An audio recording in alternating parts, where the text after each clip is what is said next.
So Washington State begins today on the 1st of July paying out monthly benefits for the WA Cares program. This is the mandatory payroll tax that is funding long-term care in our state. Now, this offers a lifetime benefit of up to $36,500 for long-term care services. Again, through that payroll tax, which if you don't look at your pay stub. A lot of us just have auto deposit and rarely check it. But if you do, you'll see that Washington's long term care fund takes 58 cents out of every $100 that you earn in the state of Washington. Again, unless you have opted out by proving you have a private long term care insurance policy. So let's say you make $85,000 a year in the state of Washington, lower than the average income. The Walk Cares Fund will take $493 a year from you. You don't get any say in that. They take your 500 bucks, they put it into the Long Term Cares Fund, and maybe someday you need that benefit. Maybe someday you don't, and then others get your money. That is honestly the way the program is designed at this point. But Governor Bob Ferguson celebrated the WA Cares benefits launch at a home with this news conference in Tukwila yesterday.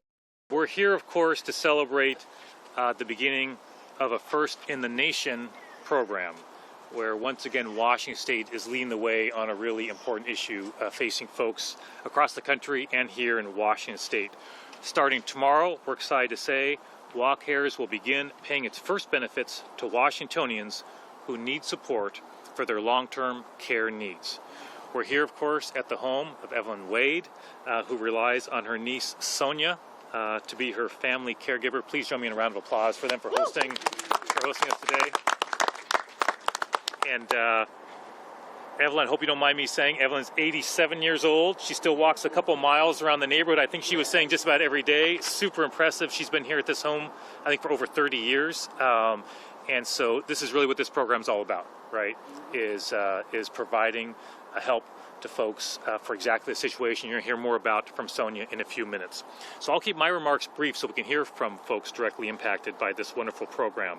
But it's important to point out that in the United States, 1 in 4 adults is a caregiver. Close to 500,000 Washingtonians will experience the need for long-term care service or support within the next decade. But for most people, paying for that is, as you might imagine, a struggle. Less than 3% of Americans have a private long-term care insurance policy or enough personal savings to pay out of pocket for long-term care support and services.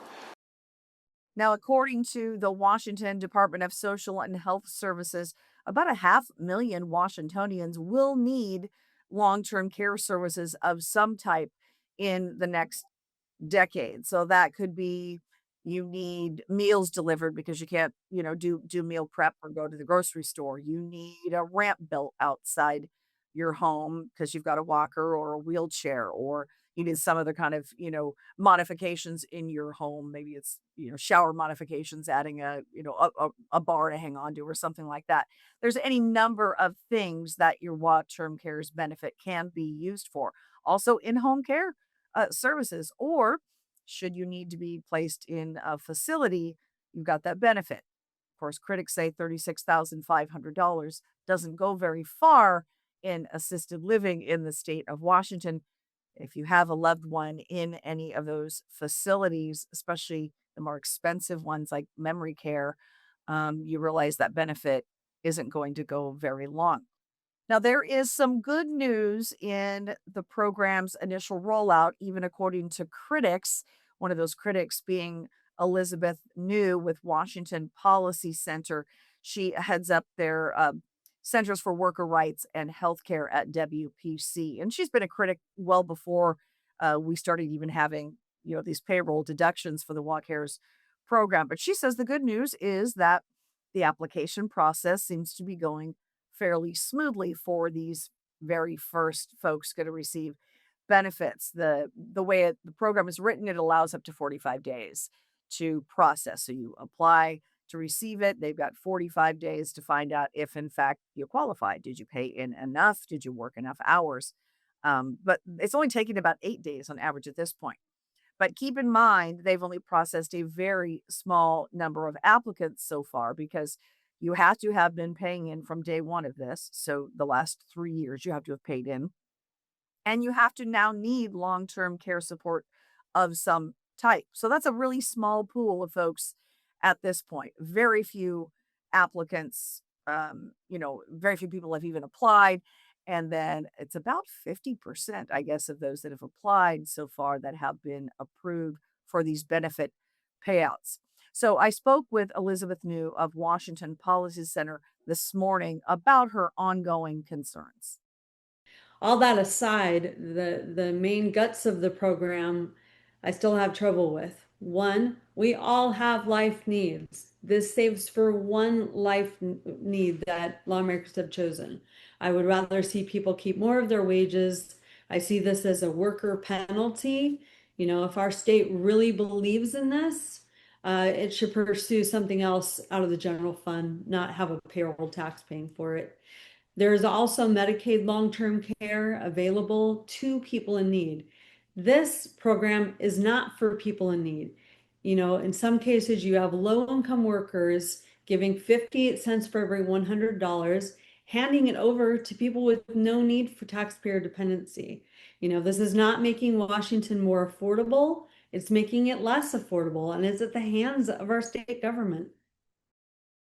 Now, supporters argue that the WACARES program fills a gap left by Medicare and private insurance because, of course, most Americans can't afford a private long term care policy. You may recall that there was that narrow opt out window before they started taking those auto deductions from our paychecks, where people could prove they either already had a long term care private insurance policy or they could get one. So there was this mad rush, and about 500,000 people did opt out, in that narrow window. They either, provided attestation that they already had a policy or they got one. But then we had a lot of insurance providers in the state of Washington stop accepting applications because they were worried people were just going to sign up and get a policy and then dump it, sign up so they could prove I've got my policy. Don't take money out of my paycheck, Walk Harris program, but then dump the policy. And so they stopped even processing applications. So a lot of people that wanted to get a private plan to opt out were unable to do so. But one of New's other issues with the whole program is that no matter how much money you make, say you only make $20,000, you're still having 58 cents out of every $100 you earn taken out. And especially lower income people with the economy right now might really need that extra money that instead is being deducted out of every paycheck. We meet our needs in various ways. We use real estate, we use inheritance. Some people who are lucky enough to have it do. Um, Savings, investments. There are all these ways, often with better return of investment, that we could be preparing for long-term care or meeting our long-term care needs. And this gives you one option. The state is managing it. It creates a huge administrative burden for the state. I think it's misguided. Now, again, that lifetime benefit of $36,500 is going to grow automatically with inflation each year. And according to the Walk Harris Fund website, which I checked today, by 2033, that benefit is projected to reach about $43,400. Again, critics say that's still not going to be enough to provide long term care services, especially if, the need is to be in an assisted care facility.